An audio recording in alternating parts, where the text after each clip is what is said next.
I invite you to take advantage of your Faith First that you'll find in your worship folder. It's an opportunity for you to continue the conversation that we started on Sunday morning. You can use it for your own personal devotions, or some of our growth groups utilize it as their discussion guide as well. Today we're celebrating All Saints' Day. It's been observed from the earliest of times to recognize those who have been martyred in the faith. Eventually, though, when the persecution ended, Christianity became the official religion of the Roman Empire. It became a shift to remember those who have been faithful, who have passed on before us. It was officially became a church holiday, one of our oldest ones at 600 A.D. It was first observed on May 13th and then moved to November 1st in 735 A.D.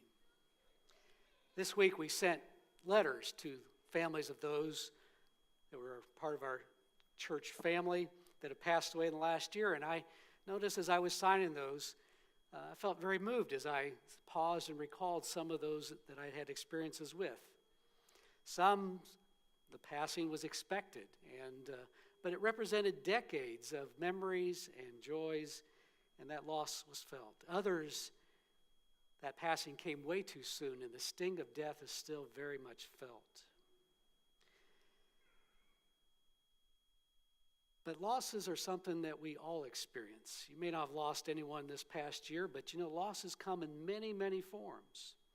You may have experienced the loss through a divorce or a loss of job. Children go off to college, and so you experience that empty nest for the first time. Or you may have retired and you've lost some of those relational connections that you had. I notice a lot of people at the coffee shops and McDonald's and Paneras that continue those work relationships. But you also miss out that worth that you got from your employment. Or you may have moved here to Noblesville to be near children and grandchildren, but that meant you left behind routines and relationships that were special to you. Or you may have someone that you've not lost yet, but you're losing them now slowly through dementia or Alzheimer's. Or you may be experiencing a loss from your own health issues as you experience the limitations that you now have that you didn't have before. For all of these losses, the book of Revelation offers us some meaningful hope. I chose this passage today because I've never actually preached on it on Sunday morning, but I've used it many, many times at funerals because the imagery is so helpful in that time of loss. It's something that is, I don't tend to preach in Revelation because it's really hard in a 15-minute sermon to explain this complicated book. It's what we call apocalyptic literature, which we don't really utilize anymore, but in the New Testament times, it was very common. People were very familiar with it and comfortable with it. It's literature written for insiders, people who know the circumstances and appreciate the symbolism that is used. Let me give you a sample of how that works. I'm going to share a short writing I did this week that you would call apocalyptic. And I want you to see if you can figure out what I'm talking about, okay? So follow along. I'm going to make you work your brains a little bit here today. Is that all right? To the people who are known by their stars, and their number is 50. Your prayers have been heard, and your sorrows felt. Your pain is recent, and silence has echoed throughout your land for the people whose symbol has 6 points. I see your anger at the one who knocked on holy doors with hate and instead found targets in a building full of abundance. And justice will come to the one whose dwelling was on 4 wheels and offered dark gifts to those known for their long ears. You got that one figured out? Well, let's break it down. To the people known by their stars, and the number is 50, who could that be? The United States. Our flag has 50 stars on it. Your pain is recent, and silence has echoed throughout your land for the people whose symbol has 6 points. What might that be referring to? I'm not distinguishing anybody. Yes, the Star of David is the 6 points, and of course we mourn 11 people who were killed in Pittsburgh, who are our Jewish brothers and sisters.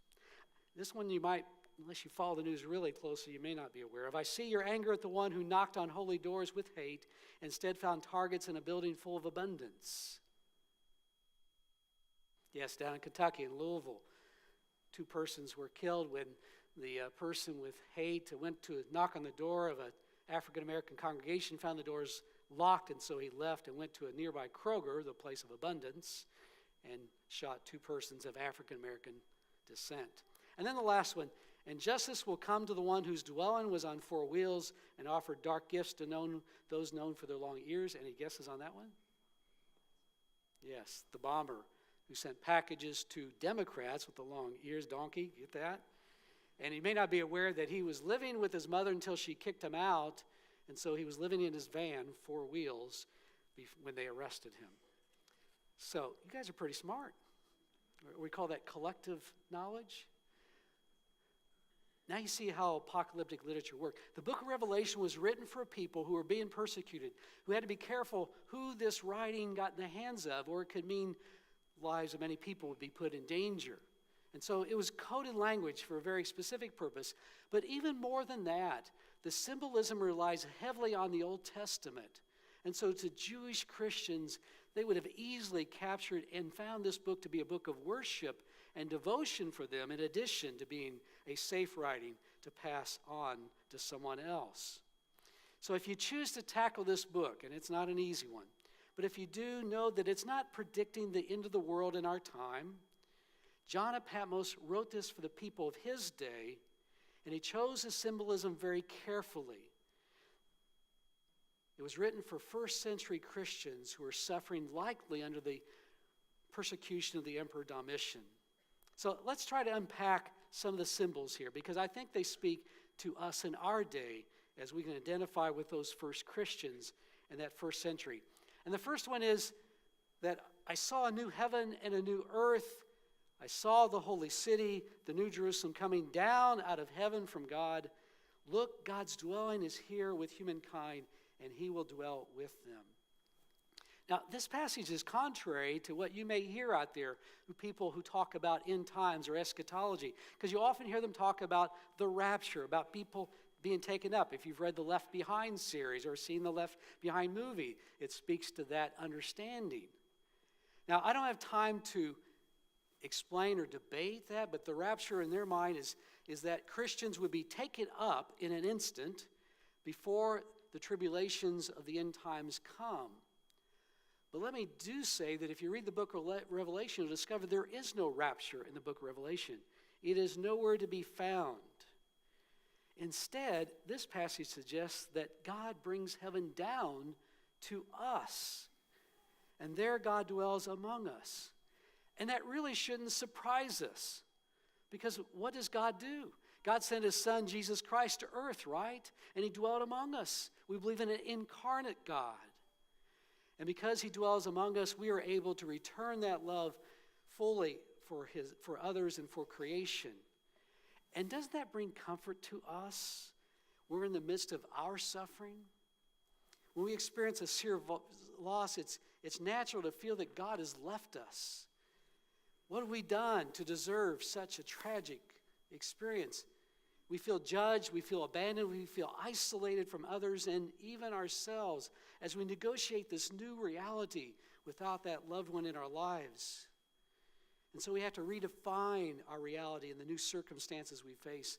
And the good news is that heaven is not some pie in the sky, it's not something way out there up in the clouds, but heaven has come near to us, and we can experience it in ourselves. The good news from John of Patmos is that heaven begins right now, even in the midst of our pain.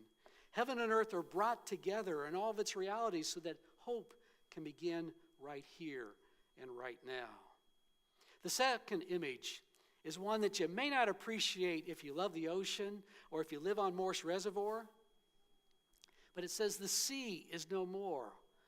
What is that about? Well, in Palestine, in Hebrew literature, the sea represented chaos. We find it early on in our Bibles. You go to Genesis chapter 1, verse 2. It describes the earth, not its beginning, but it's already a formless void. It says, literally, it was dark over the deep sea. Because for the Hebrews, they were not a seafaring people. They had no navy.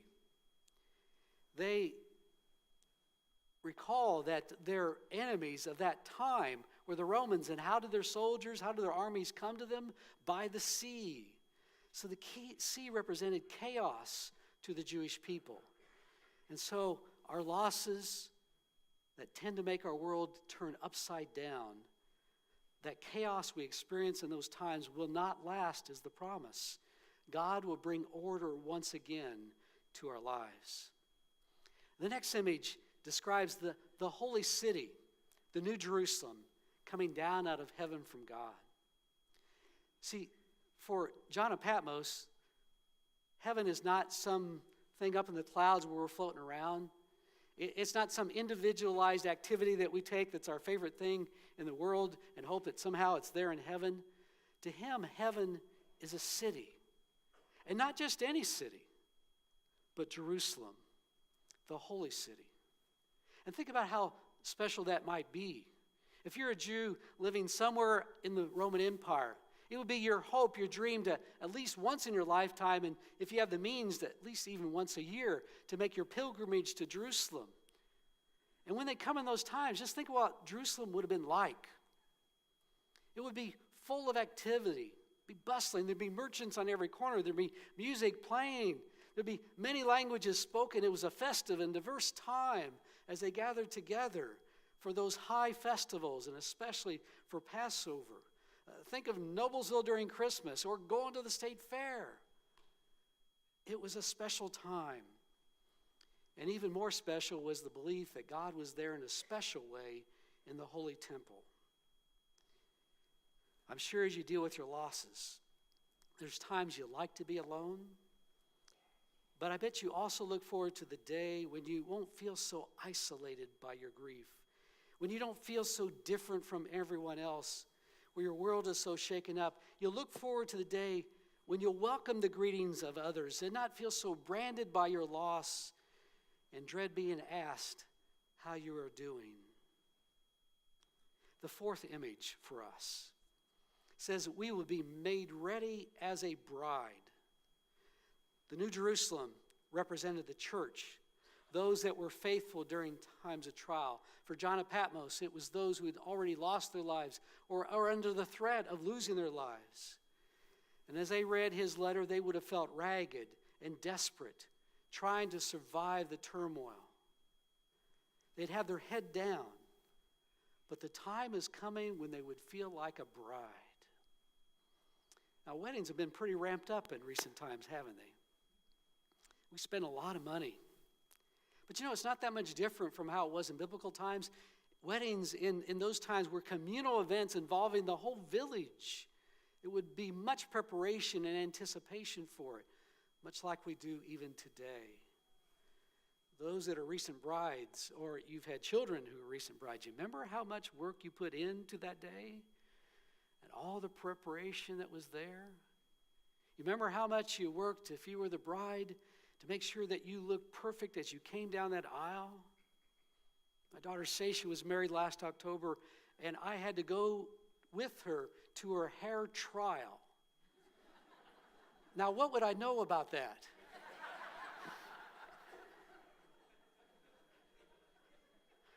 But it was a bonding experience. I remember when my Nancy came down that aisle on our wedding day, and she was perfect. And that's the image John is trying to give to us, that ragged and worn out church that's just trying to survive those times of persecution, they will someday be a bride that comes down that aisle in celebration. So let that beautiful picture replace the ugly picture you might have of yourself right now as you deal with your loss. And finally, the promise is that God, and I'm sure the references to Jesus, the exalted Jesus, will wipe away every tear from their eyes. Death will be no more. There will be no mourning or crying or pain anymore. This last image is God wiping away our tears. And I like that because it lets us know that tears will come. And tears are good. Tears are healing. But those of you that are in the midst of your loss right now, aren't you tired of crying? I know those times in my life, I'm amazed that there's enough moisture in my body for as long as I've cried. And you just can't, and I hate not having control over that, when sometimes it just pops up the most unexpected times, and you feel embarrassed. But the promise is that every tear that comes, Christ will be there to wipe it away. And we can look forward to the day when we won't have to cry anymore. That pain is not forever. And he will take away that source of the pain. The mourning and the death will be no more. So I invite you to embrace these images today. And hopefully someday you can enjoy the book of Revelation and see all of its symbolism and the beauty it brings to us, because it offers hope. John's vision is not about the dead and where they're going. It's not about predicting when that world would come to an end. It's a message of hope and assurance for those who are facing a very ugly world. Heaven and earth will be brought together. May it bring peace and confidence to you on this day as we remember those who have been special to us. Amen.